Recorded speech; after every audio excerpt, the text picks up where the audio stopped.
վերջերս մի սերիալ էի նայում, կոչվում է Mr. Mercedes, դետեկտիվ է իհարկե, որտեղ ես դետեկտիվները հիմնականում նայում շատ։ Այս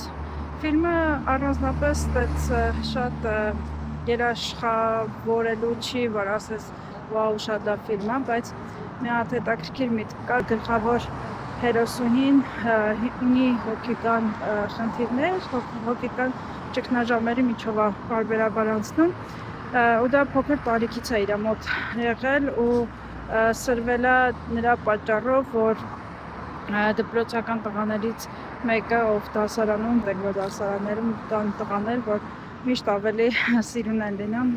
եւ իրանց խոսքով ու վարքով առաջատար, այդ տղան բուլինգի է ենթարկում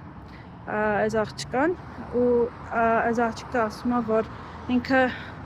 ուներ ընտրություն ինձ բուլինգի ենթարկելու, բուլինգի չենթարկելու, որն էլ ընտրեր, իր կյանքում ոչ մի բան չէ փոխվելու, բայց իր սխալ ընտրության պատճառով հիմա ամբողջ կյանքը փոխվեց, կյանքի որակը փոխվեց։ Ու այս շատ կարևոր միտք է, որ մենք մեր երեխաներին էլ սովորացնենք կամ խոսենք իրանց հետ, որ հասկանան ինչքան կարևոր են նույնիսկ այս տարիքում իրանց որոշումները, ոչ միայն իրենց համար, այլ նաև այլ մարդկանց համար։